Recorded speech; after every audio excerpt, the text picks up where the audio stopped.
ನಮಸ್ಕಾರ ಸ್ನೇಹಿತರೆ, ಇದೀಗ ತಾನೇ ಬಂದಿರುವ ಮುಖ್ಯವಾದ ಮಾಹಿತಿ. ಡಿ.ಕೆ. ಶಿವಕುಮಾರ್ ಅವರ ವಿರುದ್ಧ ಚುನಾವಣೆ ಗೆದ್ದು ನಾನು ಸಿಎಂ ಆಗಿದ್ದೇನೆ, ಅಧಿಕಾರ ಹಂಚಿಕೆ ಡೀಲೇ ಆಗಿಲ್ಲ ಎಂದು ಸಿಎಂ ಸಿದ್ದರಾಮಯ್ಯನವರ ಹೇಳಿಕೆ. ಮತ್ತೊಂದೆಡೆಯಲ್ಲಿ ಚಿನ್ನ ಖರೀದಿ ಮಾಡಬೇಕು ಎಂದು ಕಾದು ಕುಳಿತವರಿಗೆ ದೊಡ್ಡ ಆಘಾತ. ಮತ್ತೆ ಚಿನ್ನ ಏರಿಕೆ ಕಂಡಿದೆ. ವಿಡಿಯೋನ ಮಾತ್ರ ಸ್ವಲ್ಪನೂ ಸ್ಕಿಪ್ ಮಾಡದೆ ಪೂರ್ತಿಯಾಗಿ ನೋಡಿ. ವಿಡಿಯೋ ಶುರು ಮಾಡೋಕ್ಕಿಂತ ಮೊದಲು ನೀವು ನಮ್ಮ ಚಾನಲ್ಗೆ ಮೊದಲು ಬಾರಿ ಭೇಟಿ ಕೊಡ್ತಾ ಇದ್ರೆ ದಯವಿಟ್ಟು ಕೆಳಗೆ ಕಾಣುವಂತಹ ಸಬ್ಸ್ಕ್ರೈಬ್ ಬಟನ್ ಮೇಲೆ ಕ್ಲಿಕ್ ಮಾಡಿ. ಪಕ್ಕದಲ್ಲಿ ಒಂದು ಗಂಟೆ ಕಾಣಿಸುತ್ತೆ, ಅದು ಕೂಡ ಒತ್ತಿ. ಇದರಿಂದ ರಾಜ್ಯದ ಮುಖ್ಯವಾದ ಸುದ್ದಿಗಳು ನಿಮಗೆ ಮೊದಲು ಸಿಗುತ್ತವೆ. ವಿಡಿಯೋಗೆ ಲೈಕ್ ಮಾಡ್ತಾ ವಿಡಿಯೋನ ಪೂರ್ತಿಯಾಗಿ ನೋಡಿ. ಹೌದು ಸ್ನೇಹಿತರೆ, ಈಗ ರಾಜ್ಯದಲ್ಲಿ ಮತ್ತೆ ಮುಖ್ಯಮಂತ್ರಿ ಬದಲಾವಣೆಯ ಚರ್ಚೆ ಮುನ್ನೆಲೆಗೆ ಬಂದಿದೆ. ಈಗಾಗಲೇ ನವದೆಹಲಿಗೆ ಸಿಎಂ ಸಿದ್ದರಾಮಯ್ಯನವರು ಮತ್ತು ಡಿ.ಕೆ. ಶಿವಕುಮಾರ್ ಅವರು ಹೋಗಿದ್ದು, ರಾಹುಲ್ ಗಾಂಧಿಗೂ ಭೇಟಿಗೂ ಮುನ್ನವೇ ಮಾಧ್ಯಮಗಳ ಮುಂದೆ ಮತ್ತೆ ಮುಖ್ಯಮಂತ್ರಿಯವರು ಯಾವುದೇ ಸಿಎಂ ಬದಲಾವಣೆ ಇಲ್ಲ, ನಾನೇ 5 ವರ್ಷ ಸಿಎಂ ಆಗಿರುತ್ತೇನೆ ಎಂದು ಹೇಳಿಕೆ ಕೊಟ್ಟಿದ್ದಾರೆ. ಇದೇ ನಡುವೆ ರಂಭಾಪುರಿ ಮಠದ ಸ್ವಾಮೀಜಿಗಳು ಗ್ಯಾರಂಟಿ ಯೋಜನೆಗಳಿಂದ ಜನ ಸೋಮಾರಿಗಳಾಗಿದ್ದಾರೆ ಎಂದು ಹೇಳಿಕೆ ಕೊಟ್ಟಿದ್ದು, ಅದೇ ಹೇಳಿಕೆಗೆ ಪ್ರತಿಕ್ರಿಯೆ ಕೊಟ್ಟಂತ ಸಿದ್ದರಾಮಯ್ಯನವರು, ನೋಡ್ರಿ, ಗ್ಯಾರಂಟಿಗಳಿಂದ ಯಾರು ಕೂಡ ಸೋಮಾರಿಗಳಾಗಿಲ್ಲ. ಇಂದು ಹೆಣ್ಣು ಮಕ್ಕಳು ಉಚಿತವಾಗಿ ಬಸ್ನಲ್ಲಿ ಓಡಾಡ್ತಿದ್ದಾರೆ, ಓಡಾಡಿದ್ರೆ ಸೋಮಾರಿಗಳಾಗುತ್ತಾರೇನು ಎಂದು ಮುಖ್ಯಮಂತ್ರಿಯವರು ಪ್ರಶ್ನೆ ಮಾಡಿದ್ದಾರೆ. ಇನ್ನು ಇದೇ ವೇಳೆ ಗೃಹಲಕ್ಷ್ಮಿ ಯೋಜನೆಯಡಿಯಲ್ಲಿ ಮನೆಯೊಡತಿಗೆ 2,000 ರೂಪಾಯಿ ನೀಡಿದ್ರೆ ಅವರು ಆರ್ಥಿಕವಾಗಿ ಸಬಲರಾಗುತ್ತಾರೆ ಹೊರತು ಸೋಮಾರಿಗಳಾಗೋದಿಲ್ಲ.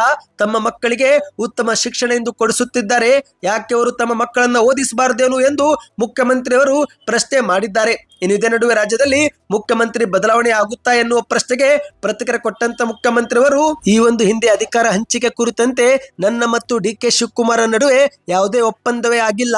ನಾಯಕತ್ವಕ್ಕಾಗಿ ಡಿ.ಕೆ. ಶಿವಕುಮಾರ್ ಮತ್ತು ನನ್ನ ನಡುವೆ ನಡೆದಂತ ಚುನಾವಣೆಯಲ್ಲಿ ನಾನು ಗೆದ್ದು ಮುಖ್ಯಮಂತ್ರಿ ಆಗಿದ್ದೇನೆ, ಹಾಗಾಗಿ ನಾನೇ 5 ವರ್ಷ ಮುಖ್ಯಮಂತ್ರಿಯಾಗಿ ಅಧಿಕಾರ ಪೂರ್ಣಗೊಳಿಸುತ್ತೇನೆ ಎಂದು ಹೇಳಿಕೆ ಕೊಟ್ಟಿದ್ದಾರೆ. ಸದ್ಯ ಮುಖ್ಯಮಂತ್ರಿಯವರ ಈ ಒಂದು ಹೇಳಿಕೆ ರಾಜ್ಯದಲ್ಲಿ ಭಾರಿ ಸಂಚಲನಕ್ಕೆ ಕಾರಣವಾಗಿದೆ.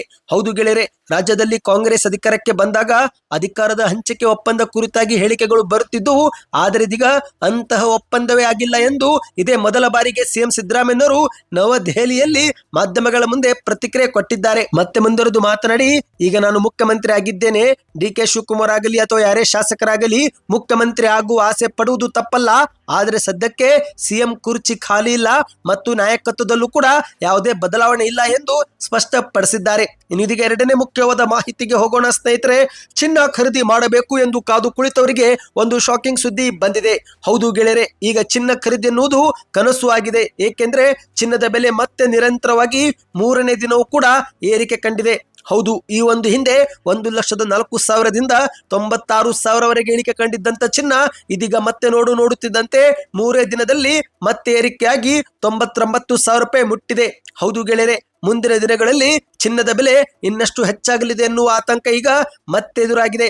ಏಕೆಂದ್ರೆ ಜುಲೈ 11 ಶುಕ್ರವಾರದಂದು ಮತ್ತೆ ಚಿನ್ನದ ಬೆಲೆ 500 ರೂಪಾಯಿ ಏರಿಕೆಯಾಗಿದೆ. ಹೌದು, 24 ಕ್ಯಾರೆಟ್ 10 ಗ್ರಾಂ ಚಿನ್ನವು ಜುಲೈ 11ರ ಮಾರುಕಟ್ಟೆ ಪ್ರಕಾರ 99,000 ರೂಪಾಯಿ ಆಗಿದ್ದು, 1 ಲಕ್ಷ ರೂಪಾಯಿಗೆ ಕೇವಲ 1,000 ಮಾತ್ರ ಬಾಕಿ ಉಳಿದಿದೆ. ಈ ಒಂದು ಹಿಂದೆಯೂ ಕೂಡ 1,04,000 ರೂಪಾಯಿವರೆಗೆ ಏರಿಕೆ ಕಂಡಿದ್ದಂತ ಚಿನ್ನ 96,000ವರೆಗೆ ಕುಸಿತವಾಗಿತ್ತು. ಆದ್ರೆ ಇದೀಗ ಮತ್ತೆ 1 ಲಕ್ಷದತ್ತ ಪ್ರಯಾಣ ಮುಂದುವರೆಸಿದೆ. ಹೌದು, 22 ಕ್ಯಾರೆಟ್ 1 ಗ್ರಾಂ ಚಿನ್ನ 9,075, 24 ಕ್ಯಾರೆಟ್ 1 ಗ್ರಾಂ ಚಿನ್ನ 9,900 ರೂಪಾಯಿ ಎಂದು ಹೇಳಲಾಗಿದೆ. ಅಂದ್ರೆ ಸ್ನೇಹಿತರೆ, 22 ಕ್ಯಾರೆಟ್ 10 ಗ್ರಾಂ ಚಿನ್ನದ ಬೆಲೆ 90,750 ಮತ್ತು 24 ಕ್ಯಾರೆಟ್ 10 ಗ್ರಾಂ ಅಪರಂಜಿ ಚಿನ್ನವು 99,000 ರೂಪಾಯಿ ಮುಟ್ಟಿದೆ. ಹೌದು, ನಿನ್ನೆ ದಿನಕ್ಕೆ ಹೋಲಿಕೆ ಮಾಡಿದ್ರೆ ಚಿನ್ನದ ಬೆಲೆಯಲ್ಲಿ 500 ರೂಪಾಯಿವರೆಗೆ ಆಸುಪಾಸು ಏರಿಕೆಯಾಗಿದೆ ಸ್ನೇಹಿತರೆ. ಮುಂಬರುವ ದಿನಗಳಲ್ಲಿ ಚಿನ್ನ ಮತ್ತೆ 1 ಲಕ್ಷ ಗಡಿ ದಾಟಿ 1,10,000 ರೂಪಾಯಿ ಆದರೂ ಕೂಡ ಆಶ್ಚರ್ಯ ಪಡಬೇಕಾಗಿಲ್ಲ. ಸದ್ಯಕ್ಕೆ ಎಷ್ಟಾಯ್ತು? ನೀವು ಕೂಡ ಏನಾದರೂ ಚಿನ್ನ ಖರೀದಿ ಮಾಡಬೇಕು ಎಂದು ಕಾದುಕೊಳ್ಳುತ್ತಿದ್ರೆ, ನಿಮಗೆ ಪ್ರತಿನಿತ್ಯ ಚಿನ್ನ ಮಾಹಿತಿ ಬೇಕಂದ್ರೆ ಕಮೆಂಟ್ ನಲ್ಲಿ ಗೋಲ್ಡ್ ನ್ಯೂಸ್ ಎಂದು ಕಮೆಂಟ್ ಮಾಡಿ. ಮಾಹಿತಿ ಇಷ್ಟವಾಗಿದ್ರೆ ವಿಡಿಯೋಗೆ ಲೈಕ್ ಮಾಡಿ, ಚಾನಲ್ಗೆ ಸಬ್ಸ್ಕ್ರೈಬ್ ಮಾಡಿ, ವಿಡಿಯೋ ಶೇರ್ ಮಾಡಿ.